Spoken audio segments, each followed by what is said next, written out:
परम धाम की उन्होंने स्थापना की यहाँ, और अपना जो उनका जितना उन्होंने शिक्षण कार्य किया, जितनी भी शिक्षा दी और जो परिवार को पालने के लिए था, आजीविका के लिए था, वो पहाड़ों में ज़्यादा रहे। तो एक जो शुरू में उन्होंने लिखा चिंतन लगभग 1965, उसकी पुस्तक के रूप में आई श्याम सुंदर संदेश। तो उसमें जीवनी भी आई। तो वो उनकी माता जी नारायणी देवी, उनके नाम से वो पुस्तक आई, क्योंकि जीवनी के बारे में सब उन्हीं को मालूम था ज़्यादा। तो अल्मोड़ा में रहे, टेहरी गढ़वाल रहे बड़े गुरुजी, उत्तरकाशी रहे। तो इन जगह पर घूमते हुए कई संतों से उनका संपर्क भी हुआ, सत्संग भी हुआ। नीम कोरले बाबा, माता आनंदमयी, इन सब से उनका सत्संग चलता था अल्मोड़ा में। तब यहाँ आके ये सहज परम धाम की बाद में जब रिटायर हो गए तो स्थापना ये की, क्योंकि पर्वत अच्छे लगते। तो उनका जो बड़े गुरुजी का है ब्रह्मलीन, जो सबसे बड़ी शिक्षा थी और जो सबसे बड़ा उनका विचार था कि अपने समस्त सांसारिक कर्तव्य करते हुए, कि जितने भी हमारे सांसारिक कर्तव्य हैं, ये सब करते हुए हम परमात्मा को प्राप्त कर सकते हैं। ये उन्होंने अपने जीवन में सिद्ध करके दिखा दिया। उसके लिए किसी प्रकार भी संन्यास की आवश्यकता नहीं। तो कई उनसे प्रश्न भी करते थे कि आप इतनी उच्च कोटि के संत हैं, इतने योगी हैं आप, क्योंकि सहज समाधि स्थिति को प्राप्त थे। सारे यौगिक चक्र उनके खुले हुए थे, केवल आसन तक सीमित नहीं थे। क्या जैसे आज प्रचलन है योग के आसन लगा लिए, उनको लोग योगी कहने लगे। वो योगी नहीं है। योगी वो जिसने अपनी सारे संसार से अपनी चित्तवृत्ति हटा के और परमात्मा में लगाई, तभी वो समाधि अवस्था प्राप्त होगी। तो समाधि में है ध्यान के द्वारा जाते थे और 5-5, 6-6 घंटे समाधिस्थ रहते थे। कोई संसार का चिंतन नहीं। उसकी वजह से अनेकों संत के अंदर प्रभाव आ जाते हैं, अनेकों शक्तियाँ आ जाती हैं, अनेकों सिद्धियाँ आ जाती हैं। तो गृहस्थी में रहते हुए बड़े गुरुजी ने, तो यहाँ उनका जिक्र इसलिए है कि भाई चलो सहज परम धाम है, और आगे उनका जन्मदिन हम यहाँ मनाते हैं भाद्रपद मास में शुक्ल पक्ष एकादशी। तो इस बार 25 सितंबर को उनका जन्मदिन मनाया जाएगा। और गोधूली बेला में जन्म हुआ था। जब शाम को गोधूली बेला कराती है, जैसे ग्रामीण क्षेत्र में पशु जब घर लौटते हैं चरने के बाद शाम के समय, तो वो बेला जो कराती है गोधूली बेला। और ब्रज में तो ये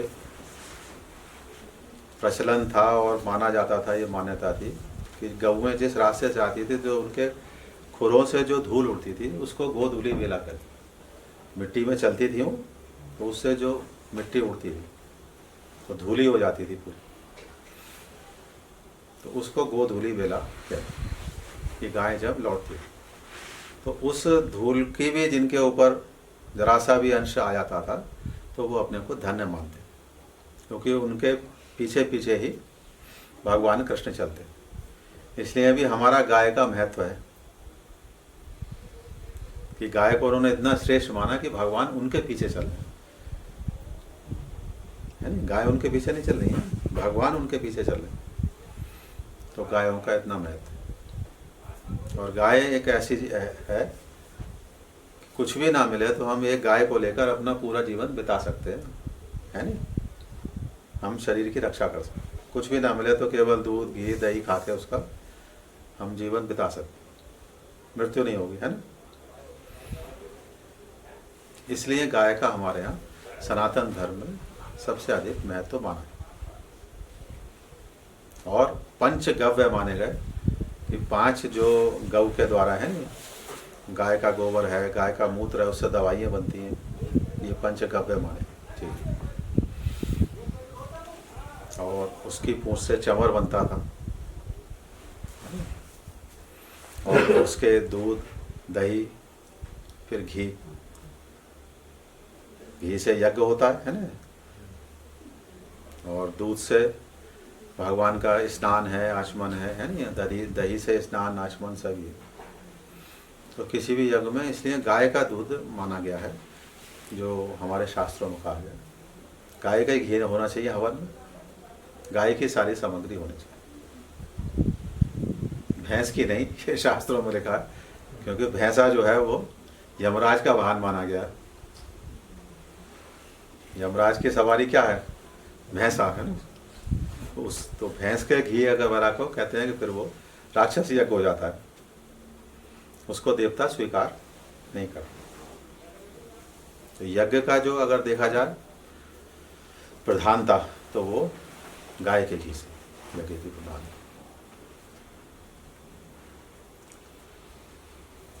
तो इस तरह से बड़े गुरुजी ने ये सिद्ध कर दिया, सांसारिक कर्तव्य करते हुए भी हम परमात्मा की तरफ चल सकते हैं। तो आज पिछले सत्संग में यही हो रहा था कि हमें फिक्र होनी चाहिए और हमें लगन होनी चाहिए, तो हम कोई भी साधन, कोई भी अभ्यास कर लेंगे। अगर फिक्र ही नहीं है तो फिर कोई कार्य नहीं कर सकते। अगर मन में लगन है तो कैसे भी होगा हम समय निकाल लेंगे।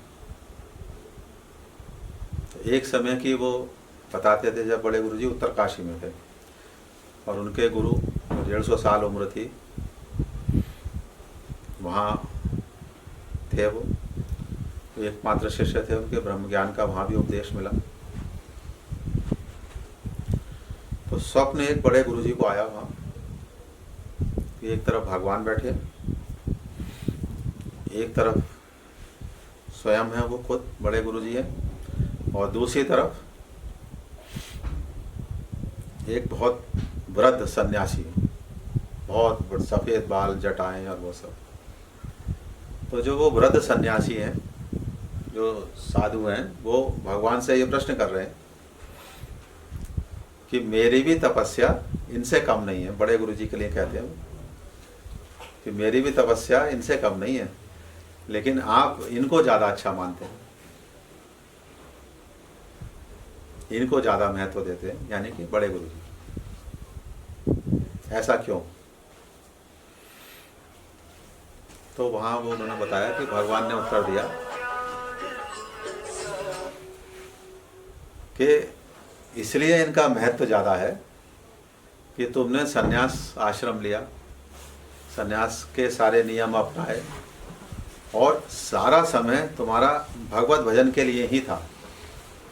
ना कोई गृहस्थी थी, ना कोई सांसारिक कर्तव्य कर्म था, तो सारा समय क्या था? केवल भगवान के लिए। तब तुमने इतनी तपस्या की। और जो ये हैं, इन्होंने गृहस्थी की, अपने बच्चों को पढ़ाया, अपने बालकों का पालन पोषण किया, उनको संस्कार भी दिए, आजीविका के लिए नौकरी भी की, और इसके बाद तुम्हारे बराबर तपस्या कर ली। समय तो वही है 24 घंटे हर एक के पास, लेकिन इसके बाद भी उन्होंने तुम्हारे बराबर तपस्या कर ली, जबकि तुम्हारे पे समय ही समय था। तुम्हें तो कोई सांसारिक नहीं था कार्य, कहीं ब्याह शादी में नहीं जाना, कहीं कोई समाज की सेवा में नहीं जाना, केवल भजन करना है। संन्यास आश्रम में ही तो है, केवल परमात्मा के लिए। और जो परमात्मा को प्राप्त करने के साधन है वो अपनाए, उनसे जो अनुभव लिया उससे हमारे ग्रंथ बने, बोले ये कार्य था। लेकिन आज वो भी कार्य नहीं हो रहा, केवल चोला पहन लिया, चोला पहन के भजन नहीं कर रहे जो करना चाहिए, जो साधन करने चाहिए वो नहीं कर रहे। संन्यास का माने है कि हम सारे सांसारिक विषय भोगों से उपरत हो गए, विरक्ति हो गई हमारी, अब हम इनका वो नहीं करेंगे, और जो भी हमारा समय है वो परमात्मा में लाएंगे, और उससे जो प्राप्त ज्ञान होगा उसे हम लिखेंगे, शास्त्रबद्ध करेंगे, और फिर वो समाज में वितरित करेंगे, तो बाकी लोगों का कल्याण होगा। इसी तरह हमारे ऋषि मुनियों ने ग्रंथ ये सब बनाए। तो भगवान अकेले, इसलिए इसके नंबर ज़्यादा है कि नौकरी भी की, बच्चों को भी पालन पोषण किया, उनके भी ब्याह शादी की, और इसके बाद तुम्हारे बराबर तपस्या कर ली। समझ गए? तो किसके नंबर ज़्यादा हुए? इनके ज़्यादा। तो उन्होंने अपने आचरण से, अपने जीवन से ये सिद्ध कर दिया कि परमात्मा को प्राप्त करने के लिए, जो कि हमारे मानव जीवन का लक्ष्य है, जैसे हमने पहले बताया कि मानव जीवन इतनी इसलिए इम्पोर्टेंट है कि सारे साधन इसी शरीर से होते हैं। मान लो हमें अपना भाग्य को भुगतना है तो भी इसी से होगा, भगवान को प्राप्त करना है तो भी इसी से होगा। शरीर तो यही है, चाहे इसे संसार के लिए लगा दो, चाहे परमात्मा के लिए लगा दो। अब संसार के लिए भी लगाना है तो जो तुम्हारे कर्तव्य है, जैसे परिवार का पालन पोषण है वहाँ तक कर लिया, उनको संस्कार देना भी तुम्हारा कर्तव्य है अपने बच्चों को, कि नहीं भाई चलो भजन करो, पूजा करो, ये हमारे ग्रंथ है, ये हमारे वेद हैं, ये हमारे भगवान हैं, ये हमारे देवता हैं। ये भी तो माता पिता का कर्तव्य है। तो ये यहाँ तक तो ठीक है, लेकिन अगर हम सारा समय केवल इसी में लगा देंगे और परमात्मा का ध्यान नहीं करेंगे तो दुखी तो रहेंगे, क्योंकि जो तुम्हारा भाग्य है वो बच्चे का भाग्य नहीं होगा, उसका कुछ और भाग्य हो। तुम चाहोगे कि ये मेरे हिसाब से बने, लेकिन वो नहीं बनेगा। हर माता पिता चाहते हैं मेरा बच्चा डॉक्टर, इंजीनियर, IAS सब कुछ बने, लेकिन वो अपने भाग्य के अनुसार बने, चाहने से नहीं बनेगा। हम साधन दे सकते हैं उनको, साधन देना हमारे अधिकार में, लेकिन पढ़ना उसी को पड़े। हम मान लो जो आज का वातावरण है कि आपने साधन भी दे दिए फिर भी बच्चे बिगड़ गए। कोई मोबाइल देख रहा है, कोई सोशल मीडिया पे है, कोई दोस्तों में जा रहा है। आप साधन ही तो दे सकते हो, तो आप वो कैसे सुधरे, ये प्रश्न आ गया है नहीं। बच्चे को तो आप सुधारा हो जाओगे, वो आपका कहना मान रहा हो। अब वो कहना ही नहीं मान रहा है तो क्या करोगे? तो फिर उसके लिए वही है कि परमात्मा की प्रार्थना और जो साधन बताए गए हैं हमारे शास्त्रों में, हमारे वेदों में, पुराणों में, जिन्हें हम काम में कर्म कहते हैं, कि हम किसी कामना से हम पूजा करेंगे कि हमें अपनी संतान को सुधारना है तो उनके लिए हम पूजा करें। उसमें विभिन्न देवी देवता आ जाते हैं। उन देवी देवताओं की पूजा में संकल्प लगेगा कि हम संकल्प में उनका नाम जोड़ेंगे और फिर उनके लिए पूजा करेंगे। तो वो देवता अपने आशीर्वाद से या भगवान अपने आशीर्वाद से उनकी बुद्धियों को बदले, तब हो सकता है। ये हमारा काम है। और जब वो एक बार आ जाए लाइन पे, तुम्हारा कर्तव्य पूरा हो गया, तो फिर शेष समय हम अपने भगवान के भजन में लगाएं। और ये परमात्मा का निश्चय है कि जो उनकी भक्ति करता है, आगे गीता में उन्होंने श्लोक में लिखा है, भगवान उसका ध्यान रखे। 2 रोटी की कमी नहीं रहेगी, है ना। जो तुम्हारी दैनिक आवश्यकता है या जो प्राथमिक आवश्यकता है वो अवश्य भगवान पूरी। अब तुम्हारी अगर तृष्णा है, तुम्हारी इच्छाएं अनंत हैं, तो उसके लिए तुम दुखदायी हो, क्योंकि उनकी इच्छाओं की पूर्ति के लिए फिर नैतिक अनैतिक सब कार्य करो, है ना। मान लो तुम्हारा कोई शौक हो गया, तो इस शौक के लिए फिर सारे कार्य करो, समझ गए। तो नैतिक अनैतिक नहीं सोचोगे। ऋण भी चढ़ जाएगा, है नहीं, लोन भी लेना पड़ेगा, सारे काम होंगे। क्यों? इसलिए क्योंकि रहने के लिए तो थोड़ी उसमें भी आवश्यकता पूरी हो जाएगी, लेकिन बाकी कर्म क्यों भाई? तो वो फिर दुखी हम स्वयं ही होते हैं। भगवान ने तो सीधा रास्ता बताया। अब आ गया, जैसे गुरुजी कहते हैं, हम उनसे पूछते थे कि फिर क्या कुछ ना करें, फिर कैसे पता चला हमें? तो बोले सहज भाव में जो प्राप्त हो उसका उपयोग करो। सहज भाव में प्रारब्ध आ गया, भाग कि उसमें संतुष्ट रहो। और आगे तुम्हारी महत्वाकांक्षा है, आगे तुम्हें बढ़ना है, तो तपस्या का मार्ग है, तीसरा मार्ग नहीं। पहला जो तुम भाग्य अपना लेके आए हो, और भाग्य भी बना कर्मों से, जो तुमने पिछले जन्मों में कर्म करा उससे भाग्य बना, ये जीवन मिला। तो इस जीवन में हमें वो प्रारब्ध अपना भोगना है। अब हमें उसमें मान लो संतुष्टि नहीं हो रही कि हमारे प्रारब्ध में लिखा है कि हमें चपरासी बनना है, तो निश्चय ही चपरासी बनो, क्योंकि वो लिख गया। अब तुम्हारी महत्वाकांक्षा है कि नहीं मुझे तो और आगे बढ़ना है, तो फिर दूसरा मार्ग आता है तपस्या।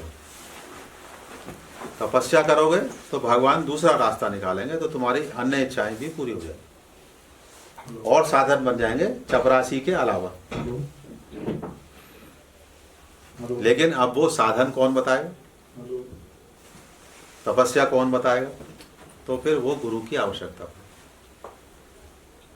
तो तुम्हें गुरु ढूंढना पड़ेगा। गुरु में भी सदगुरु मिल जाए। गुरु कौन? जो परमात्मा को प्राप्त हो और परमात्मा के संदेश उसके द्वारा जनता में जाएं, समाज में जाएं।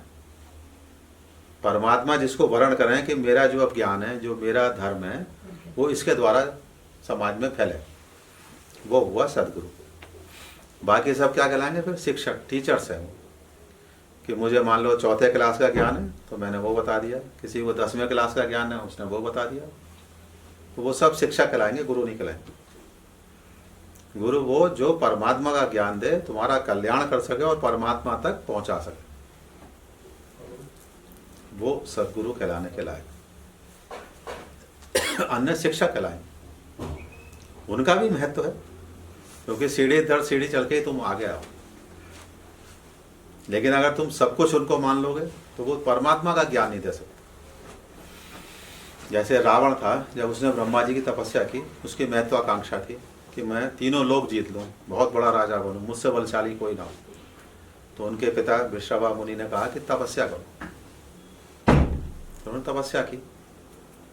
ब्रह्मा जी आ गए, मांगो वरदान। बोले मैं अमर हो जाऊं, कभी मेरी मृत्यु ना हो। रावण बोले, तो ब्रह्मा जी बोले ये मेरे ज्यूरिडिक्शन में नहीं है, मैं तुम्हें अमरत्व तो नहीं दे सकता, अमर नहीं बना सकता।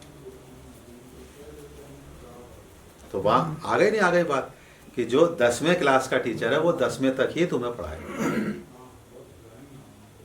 उसके तुम्हें अगर आगे जाना है तो फिर दूसरे को पकड़ना पड़ेगा। और शास्त्रों में यह भी आता है कि भाई एक ही गुरु बनाना चाहिए, दूसरा नहीं बनाना चाहिए। लेकिन अगर तुम्हारा लक्ष्य परमात्मा तक है और जब तक संतुष्टि नहीं होगी, तो एक गुरु तब होगा जब पहली बार में तुम्हें ऐसा गुरु मिल जाए जो परमात्मा तक पहुंचा दे। उसके अलावा फिर गुरु बनाने की आवश्यकता ही नहीं पड़ेगी। मान लो जो तुम्हें पीएचडी तक की बात बता दे तो फिर नहीं पड़ेगी। अन्यथा अगर तुम आगे जाना है तो फिर दूसरे को पास जाना पड़ेगा। तो हमारे यहाँ भी जैसे वेदों की परंपराएं थी, तो वेदों की शाखाएं थी, अलग अलग शाखाएं भी थी। कोई वेद किसी वंश में था ऋषि के, कोई वेद किसी वंश में था, फिर उनकी बहुत सारी शाखाएं थी। तो अगर किसी छात्र को, विद्यार्थी को अब दूसरा वेद पढ़ना है तो फिर वो दूसरे ऋषि के पास जाएगा। एक वेद उसने पढ़ लिया तो वहाँ पढ़ लिया, फिर दूसरे के पास जाएगा, वहाँ दीक्षा लेगा, वहाँ फिर पढ़ेगा। तो अगर मान लो समर्थ गुरु तुम्हें पहली बार में ही मिल गया, फिर आवश्यकता नहीं, तो बात वहाँ से। अन्यथा तुम्हारी संतुष्टि होगी नहीं बात समझे है। मान लो मुझे 10 में से आगे पढ़ना है तो हमें दूसरा कॉलेज देखना पड़ेगा, दूसरा टीचर देखना पड़ेगा। और जिनको नहीं पढ़ना है वो भी वैसे ही है कि उन्हें वहीं तक रहना है, आगे नहीं जाना है, तो वो रहते रहो। ये तुम्हारी चॉइस है ना।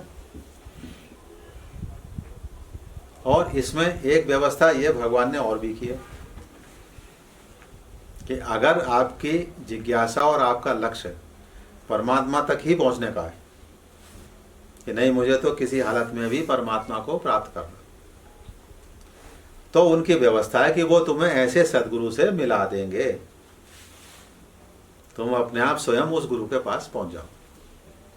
तो हम अपने पिताश्री गुरु जी से कहते थे बार बार कि आप तो इतनी ऊंची स्थिति है, कोई भी आज आपके बराबर नहीं है, आप काम प्रचार करें, ये करें। बोले अल्लाह कोई जरूरत नहीं। बोले जो चीज़ मेरे पे है उसके ग्राहक कितने लोग हैं, क्यों भाई। तो जो सच्चा जिज्ञासु होगा, जो भगवान को पाना चाह रहा होगा, तो वो मेरे तक अपने आप पहुंच जाएगा। समझ गए। अब जिसे जो मान लो भगवान चाहिए ही नहीं, तो वो तो मेरे पास भी आएगा, जैसे हमारे पास भी आते हैं और जगह भी जाते हैं। क्यों भाई, उन्हें भगवान नहीं चाहिए, उन्हें तो काम चाहिए। कि यहाँ बुखार ठीक हो गया तो ठीक है, यहाँ नहीं ठीक हो रहा तो दूसरे भी पहुँच जाएगा। यहाँ भी आने वाले ऐसे हैं और अनेक जगह जाने वाले हैं लोग। ये नहीं है कि किसी एक के पल्ले हों, ये हमें भी पता है। नहीं, ज्योतिषियों पे भी जाएंगे, तांत्रिकों पे भी जाएंगे, है नहीं, सियाने दीवानों पे भी जाएंगे, वो नहीं है वो, तो वो भक्त है नहीं, क्योंकि वो तो स्वार्थी है। जहाँ ठीक हो जाए वहाँ पहुँच जाएंगे। तो गुरु शिष्य का नाता तो वो है कि जो परमात्मा की तरफ चलना चाहे वो शिष्य हुआ। अब क्यों चलना चाहे, आदमी कहे कि भाई अब परमात्मा क्यों, हमें तो और भी चीज़ें चाहिए। तो परमात्मा की तरफ चलने में ही कल्याण होगा, तभी यहाँ सांसारिक वस्तुएं तुम्हारे माफिक आएंगी।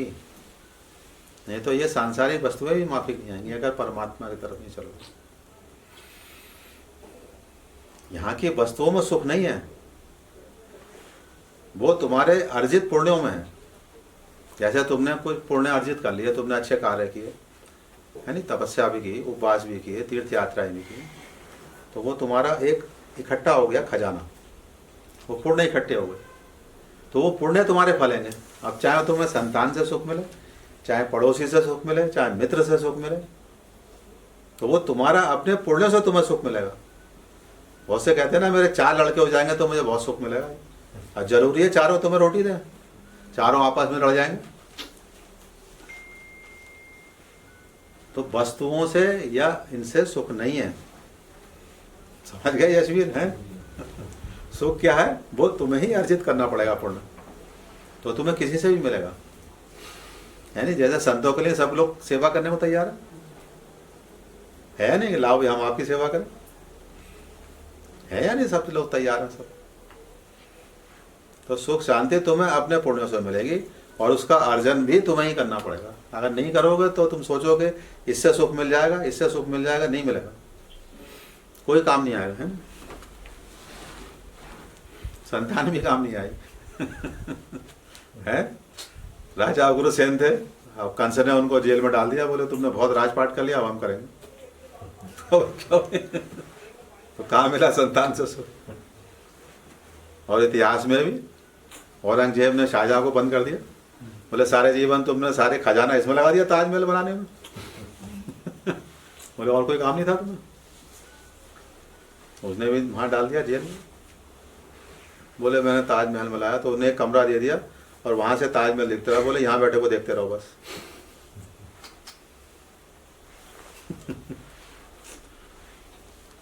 तो ये अच्छी तरह समझ लो कि जो तुम पुण्य अर्जित करोगे, जो अच्छे सत्कर्म करोगे, उनका फल तुम्हें सुख शांति के रूप में मिलेगा। सांसारिक वस्तुओं से, सांसारिक धन से, सांसारिक वैभव से इससे नहीं मिलेगा, तो भूल जाओ, है नहीं। अपना किया हुआ ही कर्म फलेगा, दूसरा नहीं। 5 माला आपने करी वो फलेगी बैठ के, है ना। 5 स्तोत्र पढ़े वो फलेंगे, उनसे फिर सुख मिलेगा। तो यहाँ परिवार हम समझ रहे हैं, हमारी संतान, हमारी सब कुछ है, लेकिन परमात्मा की नज़र में क्या है, वो जीव है। सब अपना अपना भाग्य लेके आए, अपना अपना कर्म लेके आए, वो अपना अपना काम करें। हम तो केवल उनके, क्यों भी एक जिम्मेदारी दे दी भगवान ने कि चलो तुम्हारे यहाँ कर्जा लेना देना है, तो वो आ गया, तो उतना ही नाता रखो, है नहीं। तो भगवान ने अगर मोह डाला है माता पिता के अंदर, तो उसके पालन पोषण के लिए डाला है, उसकी रक्षा के लिए डाला, समझ गए नहीं। अगर वो मोह नहीं डालेंगे तो तुम पालन पोषण नहीं करोगे बच्चे का, लेकिन बच्चे को तुम अपने अनुसार नहीं बना सकते, वो वही बनेगा जो वो लेके आया कर, समझ गए नहीं बात। तो इससे सिद्ध हुआ कि असली पिता परमात्मा है। क्यों भाई, यहाँ क्या है, कर्जा लेना देना है, उससे वो सब आपस में इकट्ठे हो गए और कर्जा लिया, सब चले गए। तो जिम्मेदारी के नाते करो।